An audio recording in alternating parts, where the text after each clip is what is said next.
There he was, nailed to the cross, suspended between heaven and earth, between two men, one mocking, the other repentant, one bound by the past, the other begging for a future.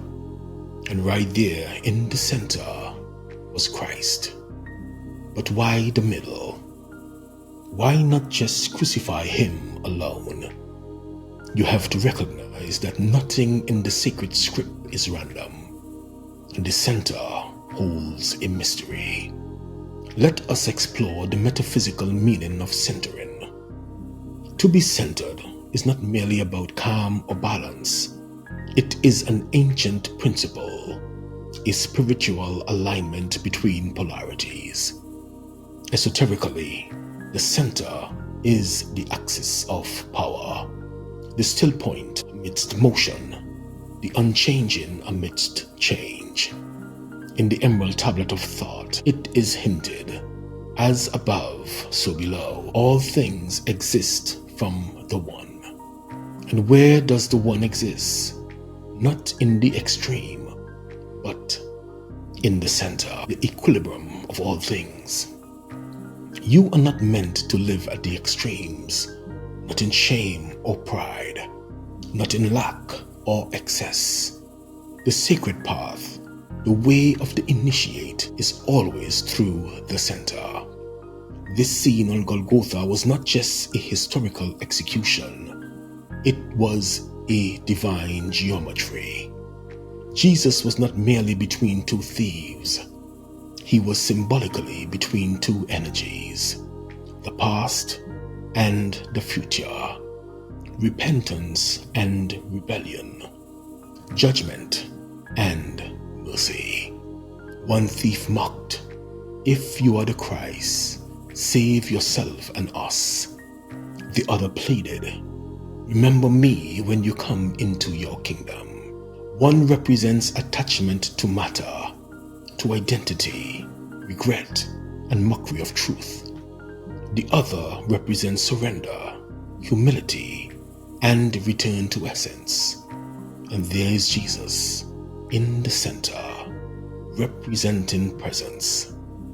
Presence is always in the middle. Jesus is the middle pillar of the Kabbalistic tree of life. He is the Shushumna Asnadi that lies between the Ida and the Pingala of the Hindu yogic anatomy. He is the divine logos between the Alpha and the Omega. He is the now between memory and projection. This was no accident. It was archetypal positioning. In sacred geometry, all forms begin from a center. The seed of life, the flower of life, the tree of life, they all radiate from a still point. The center is where the circle begins, and the circle is the most divine of shapes, symbolizes unity, wholeness, and eternity. To lose center is to live in distortion. To return to center is to re-enter the divine geometry of being. Even in science, the center is sacred. In quantum physics, particles exist as waveform until observed. The act of observation, the centered awareness, collapses infinite potential into one reality. In neuroscience, coherence between left and right brain hemispheres happens through the corpus callosum, the central bridge. A balanced brain is a centered mind. In biology, homeostasis is the body's attempt to return to a center point of function. Every organ, every cell works toward equilibrium. To be centered is to be alive in harmony with the natural laws, and that is the way of the path of the initiation. The initiation is the middle path. Buddha called it the middle way between indulgence and asceticism. Hermes Trismegistus taught of balance between the poles.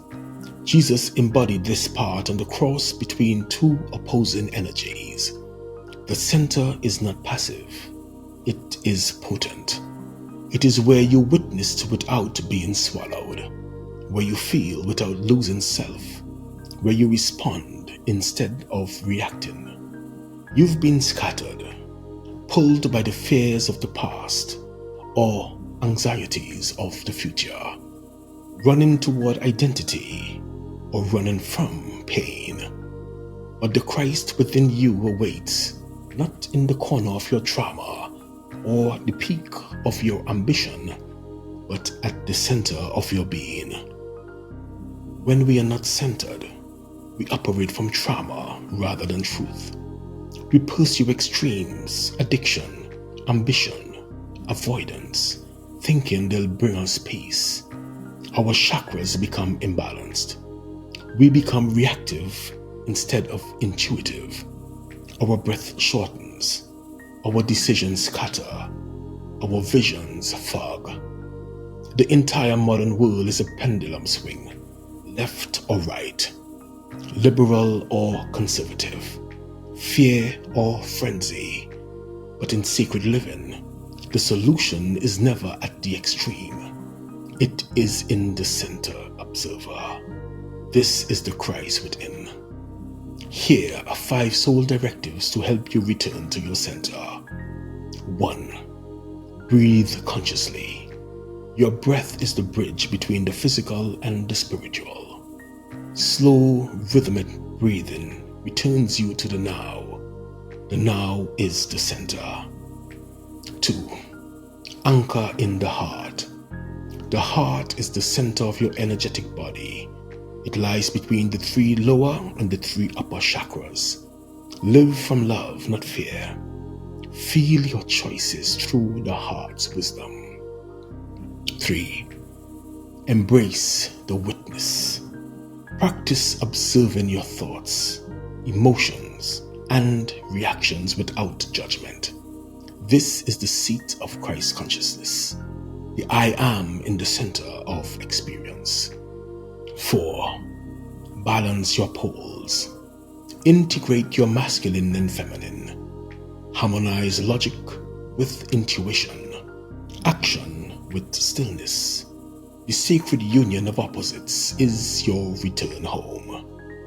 5. Stay at the crossroads. Life will present you with polarities. Choose the 3rd option, the higher perspective, the middle pillar, the eternal now. That's where your power is. The world will always offer you 2 thieves.